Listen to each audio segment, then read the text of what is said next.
ये जो EVM machine है ये ब्राह्मणों के अनुकूल है और बहुजनों के प्रतिकूल है, ये सब्जेक्ट है। इसके लिए मैं थोड़ा डॉक्यूमेंट्री एविडेंस देना चाहता हूं ताकि आपको पता चले। 2014 में चुनाव हुआ तो तमिलनाडु में जयललिता अयंगार ब्राह्मण 40 लोकसभा की सीटें थी, 39 सीटों पर वो जीती। ऐसा इसके पहले कभी नहीं हुआ। ममता बनर्जी बंगाल में 42 सीटें थी, 39 सीटों पर जीती। डाटा बता रहा हूं। नवीन पटनायक 25 सीटें थी, लगभग 20 सीटों से ज्यादा सीटें जीती, शायद 22 सीटें जीते। दूसरी तरफ बहुजनों का क्या हुआ? लालू प्रसाद हार गए, नीतीश कुमार हार गए, मायावती 0 हो गई, मुलायम सिंह यादव के परिवार के केवल 5 लोग चुनकर आए, परिवार के बाहर का समाजवादी पार्टी का एक भी आदमी चुनकर नहीं आया। डॉक्यूमेंट्री एविडेंस बता रहा हूं आप लोगों को। आदिवासी पार्टी झारखंड मुक्ति मोर्चा, उसका भी सुबड़ा साहब हो गया, शिबू सोरेन गायब हो गया, उसका हेमंत सोरेन वो भी गायब हो गया। यानी जितने बहुजनों की पार्टियां थी वो पार्टियां ईवीएम में साफ हो गई।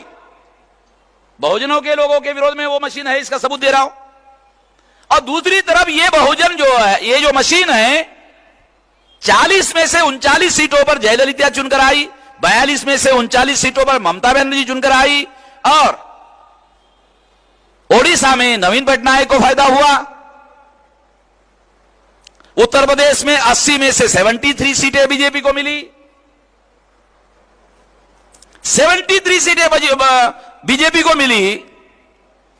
ये हालात में भी राहुल जीत गया, सोनिया जीत गई। बड़ी हैरान करने की बात है। ये मशीन, हम तो कहते थे कि ब्राह्मण जातिवाद करता है, ब्राह्मण अस्पृश्यता करता है, ऐसा हम पहले कहते थे। ईवीएम मशीन भी करती है। ये डाटा बता रहा हूं, ये डाटा आप लोगों को, मैं काल्पनिक बात नहीं बोला, डाटा के साथ बोल रहा हूं। ईवीएम मशीन भी जातिवाद कर रही है। अब मशीन जातिवाद कर नहीं सकती तो मशीन जातिवाद क्यों कर रही है? क्योंकि मशीन को ब्राह्मण ऑपरेट कर रहा है। सारी चीजें आपको समझ में आ जाए इसलिए बता रहा हूं। मशीन अपने आप जातिवाद नहीं कर सकती, अस्पृश्यता नहीं कर सकती, भेदभाव नहीं कर सकती, मगर मशीन को इंसान ऑपरेट कर रहे हैं, वो इंसान ब्राह्मणवादी लोग हैं। तो इसलिए उस मशीन को अपने तरीके से वो ऑपरेट करते हैं और ऑपरेट करने वाले लोगों के फेवर में मशीन काम करती है। इसका मतलब है मशीन से मनचाहा रिजल्ट लाया जा सकता है। इसलिए सेंटर में कांग्रेस जाती है तो बीजेपी आती है, बीजेपी जाती है तो कांग्रेस आती है। इसका मतलब है या तो कांग्रेस इस्तेमाल करती है या तो बीजेपी इस्तेमाल करती है। तो ये कांग्रेस और बीजेपी ब्राह्मणों की पार्टियां है। ममता बनर्जी की पार्टी ब्राह्मणों की है, जयललिता की पार्टी ब्राह्मणों की है। इनको इस मशीन ने फायदा पहुंचाया और बहुजनों के पार्टियों का सुपड़ा साफ किया।